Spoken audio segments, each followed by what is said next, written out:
नमस्कार, आप देख रहे हैं एनएसडी टाइम्स, जहां आपको देखने को मिलती हैं पल पल की खबरें। मैं अंजलि हाजिर हूं आपके सामने इस खबर के साथ।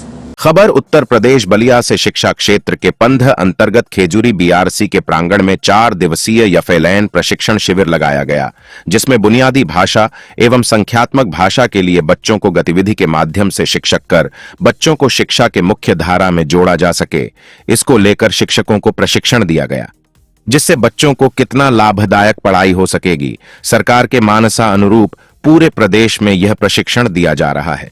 वहीं एनएसडी टाइम्स से बातचीत में वरिष्ठ एआरपी गोपाल गुप्ता क्या जानकारी साझा किए, आए देखते हैं इस रिपोर्ट में। नमस्कार, मौजूद है जनपद का खेजूरी के प्रांगण में। आज बीआरसी के प्रांगण में आज अध्यापकों को और प्रशिक्षण दिया जाए, जानने का हम प्रयास करेंगे। इस मौके पर तमाम वरिष्ठ लोग मौजूद हैं। अध्यापकों के क्या संदेश देंगे, क्या कुछ बताएंगे। सबसे पहले एनएसडी टाइम में आपका स्वागत है और अपना परिचय बताइए। मैं हूं राम प्रकाश सिंह, प्रधानाध्यापक प्राथमिक विद्यालय बिलौना से। जी, यह 4 दिवसीय प्रशिक्षण हम लोगों का 16 फरवरी से लेकर के 20 फरवरी तक के लिए था और जो 2 बैच में विभाजित था। प्रत्येक बैच में यहाँ पर एक में 50 और एक में जो है 42 अध्यापक ट्रेनिंग लेने आए हुए हैं। जी।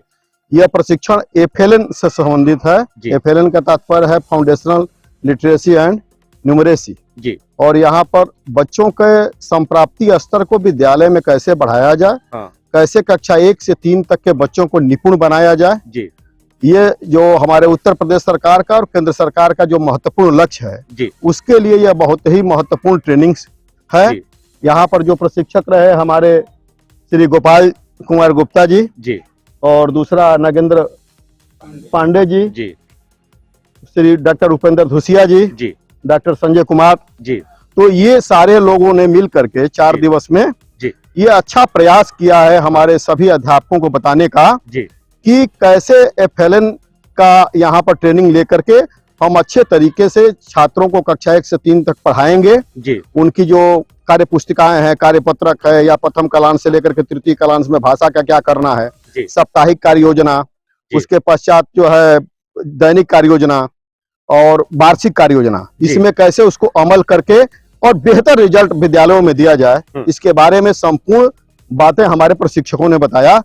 और मैं महसूस कर रहा हूं कि बहुत ही अच्छा और बहुत ही उपयोगी प्रशिक्षण यह है। अब तक जितने प्रशिक्षण चले हैं उसमें निपुण लक्ष्य हासिल करने में यह प्रशिक्षण अपने आप में लैंडमार्क घोषित होगा। बहुत बहुत धन्यवाद। सबसे पहले अपना परिचय बताइए। मैं गोपाल गुप्ता एआरपी हूँ, मैं यहाँ पंध ब्लॉक में। जी, इस प्रशिक्षण से बच्चों को क्या लाभ मिलेगा?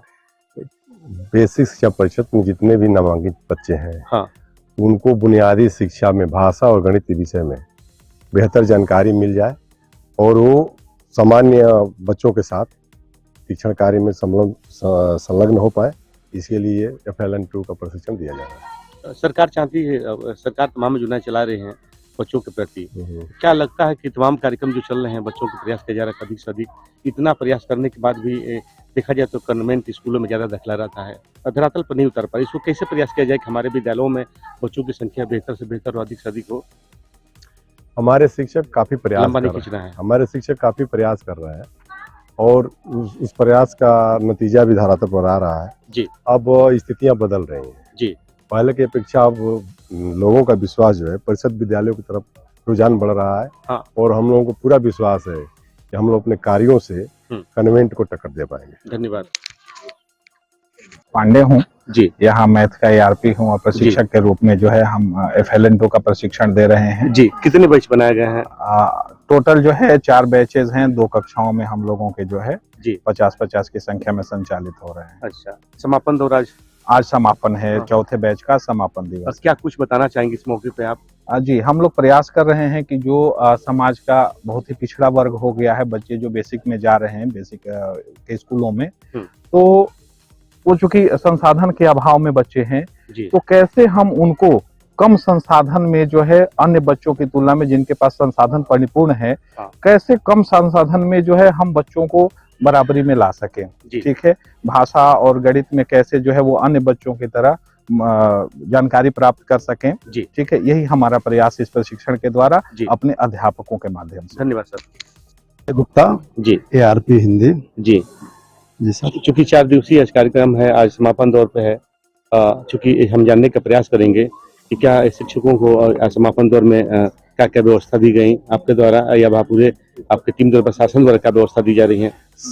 जो भी हमारे 4 दिन का प्रशिक्षण जो चला जी, उसमें जो भी हमारे शासन द्वारा जो भी व्यवस्था की गई थी जी, उसको सभी अध्यापकों को समुचित हम लोग बताए कि कैसे क्या करनी है जी, कैसे हम उनका जो बच्चों का 1 से 3 या 4-5 के बच्चों को कैसे क्लासेज कराना है, किस तरह की व्यवस्था करनी है क्लास में, कैसे बच्चे क्लास में पढ़ेंगे, जो भी उनकी नीति थी शासन द्वारा उसको हूबहू लागू करने के लिए हम अध्यापकों को बताया कि ऐसी व्यवस्था जी। पिछले सत्र में तो शिक्षकों का व्यवस्था भी थी आपके यहाँ, आपका इस बार भी नहीं रही कुछ नाश्ता पानी की व्यवस्था? जी सर, शासन द्वारा 170 के प्रति जी अध्यापक को जी जो भी भोजन के लिए व्यवस्था की गई थी और उसके लिए 4 दिवसीय प्रशिक्षण चला 4 दिन के लिए और सभी के अकाउंट में पैसा 170 रुपया के हिसाब से। धन्यवाद सर। आइए थोड़ा सा शिक्षक लोगों से। सर मैं doctor Upendra Kumar Dhusiya, ARP science पंडा। जी, अब तक कितने अध्यापक प्रशिक्षण ले चुके हैं? सर अब तक 392 अध्यापक प्रशिक्षण ले चुके हैं। जी जी, सब में उम्रदरार दिख रहे हैं और जो अनुभवी हैं, जानने का हम प्रयास करेंगे। सरकार तमाम योजनाएं चला रही हैं, तो क्या कुछ बताना चाहेंगे शिक्षा पर? क्या प्रकाश अपने शिक्षा को लेकर क्या योजनाएं रहेंगी भविष्य में? देखिए सरकार के द्वारा योजना चलाई जा रही है, ये काफी फ्रूटफुल योजना है। इससे हमारे शिक्षकों के अंदर जो अंतर्निहित गुण है उस गतिविधियों के माध्यम से बच्चों को कैसे अपने जो रोजमर्रा की जिंदगी है वहाँ पे कैसे उसको अप्लाई करते हैं और बेहतर अपने जीवन शैली को बना सके। क्योंकि जो हमारा NCFFS 2022 है उसके आधार पर एज मार्क मतलब जैसे 3 से 8 वर्ष के बच्चों को प्रशिक्षित करके और उनके बुनियादी स्तर को इतना बेहतर बना दिया जाए ताकि उस देश के विकास में अपनी भूमिका को बेहतर तरीके से अदा कर सके। जी, बहुत बहुत धन्यवाद। कम से बढ़िया बात। प्रशिक्षण का समापन दौर है, उम्रदरार है, जानने का हम प्रयास करेंगे। कितना प्रशिक्षण से ज्ञान प्राप्त हुआ, क्या कुछ बताना चाहेंगे इस मौके पे? प्रशिक्षण जो हुआ है सब लोग इसे मतलब अच्छी जानकारी प्राप्त किया है जी। समय से थोड़ा यह प्रशिक्षण पहले होना चाहिए। क्या खाना व्यवस्था? खाने की व्यवस्था नहीं है। तो क्या? अच्छा नहीं, ये प्रशिक्षण थोड़ा समय से पहले होना चाहिए था। अच्छा मतलब अपना है जी, कोई मतलब कोई व्यवस्था स्टेशनरी के अलावा दूसरा कुछ नहीं है जी। बताएं सर नाम अपना। जी, मैं डॉक्टर अमरजीत कुमार जी, प्राथमिक विद्यालय धनेजा से हूँ। कितना जो बताया गया आपको, कितना जैन उतारा गया? बच्चों के बीच जाएंगे तो कैसे क्या बताएंगे आप? सरकार चाहती है कि हम अधिक से अधिक हमारे विद्यालयों में दाखिला हो, हमारे पास तमाम योजनाएं चल रही हैं, फिर भी जमीन पे धागा पर कन्वेंट स्कूल आगे दिख रहे हैं, इस पर क्या प्रकाश डालेंगे? इसके लिए मैं ये कहूँगा कि सरकार खुद भी दोषी है। हाँ, सरकार हमको बच्चों को बढ़ाने के लिए कह रही है लेकिन खुद नहीं चाहते कि बच्चे बढ़ें जी, क्योंकि बगल में प्राइवेट स्कूल हैं। हाँ, उनके यहाँ 8 क्लास है तो 8 क्लास तक की अगर पढ़ाई हो रही है तो 8 क्लासरूम भी है, टीचर भी हैं। हमारे यहाँ टीचरों की संख्या भी कम है, क्लासरूम की संख्या भी कम है। बहुत अच्छे शिक्षण हम लोग करते हैं। अगर 2 टीचर हैं, एक टीचर चला गया कहीं छुट्टी पे तो एक टीचर पूरे क्लास को नहीं पढ़ा सकता। ये गवर्नमेंट भी जानती है, आप भी जानते हैं, हम भी जानते हैं। जी।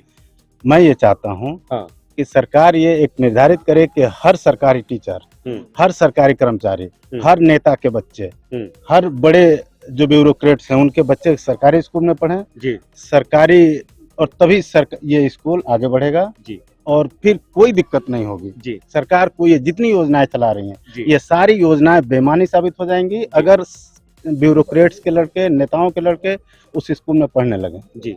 बहुत बहुत धन्यवाद। आपका सवाल भाई हम लोग पहुंचाएंगे कि भाई सरकारी पर अगर आप ये बात पहुंचाते हैं। इस खबर में बस इतना ही। बने रहिए NSD टाइम्स के साथ, मिलते हैं अगली खबर के साथ। तब तक के लिए मुझे दीजिए इजाजत। अगर आप ये वीडियो फेसबुक पर देख रहे हैं तो हमारे पेज को फॉलो करें और अगर आप ये वीडियो यूट्यूब पर देख रहे हैं तो हमारे चैनल को सब्सक्राइब करें और आगे आने वाली वीडियोस को देखने के लिए नोटिफिकेशन के आइकन को प्रेस करें।